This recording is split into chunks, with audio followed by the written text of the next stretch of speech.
Okay, so let's just get right to it. Should we buy right now? Can we buy? Is there a way to get around those high interest rates? Well, thanks for having me on. And yes, I think that right now actually provides a very interesting opportunity. So we had seen interest rates dip just a little bit in January. And what happened? Activity sparked. And as activity sparked, we had multiple offers and sellers were less likely to give you a bit of a discount on that home. Now, what we have to understand is why did interest rates move up during the month of February? You could trace it to the jobs report that we got that would appear stronger than expected, but it really wasn't. People thought it was a blockbuster jobs report of 517,000, but that actually came from something called a seasonal adjustment. In addition to that, it was something called a population control adjustment. It sounds like it should be in a sci-fi movie, right? So what is a population control adjustment?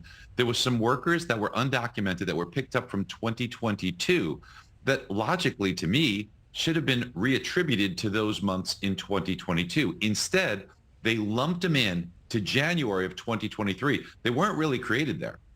And as a result, the unemployment rate went down to what appears to be a 50-year low when it really wasn't. So the key here is to understand that when we get the March jobs, or when we get the report for February on March 10th, that will more than likely be more indicative of where the market is. Maybe rates begin to come down. And mortgage rates really depend on inflation to drive them. Okay, And it Barry, real appears to quick, us. you are way smarter than me. So I want you to tell me, like, bottom line, if I am trying to get a new home and it's just unfathomable to me to have 6% interest rates or 7% interest rates, is there a way that buyers can save the money that they need to afford the home?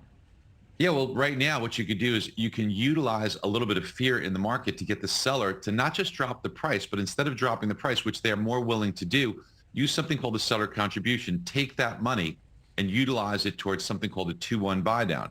You could bring the rate much further or buy down your rate permanently. Okay. This will allow you to get a rate probably in the 5% range on a permanent basis or below 5% on what's called a 2-1 buy down. Now that rate will go up, but if you believe like we do that inflation's coming down, that'll give you the opportunity to refinance. You could save tens of thousands of dollars in the price of the home and only spend a small difference in the difference in interest rate. So it's a smart opportunity to take advantage of that today, because if you wait till interest rates come down, and we believe strongly that they will by the middle of this year, then you're going to have very much competition, Yeah. probably driving prices higher. And I think you'd be happier if you took the lower price today, slightly higher rate than refinance, and get the rate you want a little I later on. love it. I love it. You made that so crystal clear. Thank you so much. 2-1 buy down. Google it right now. Barry Habib, thank you.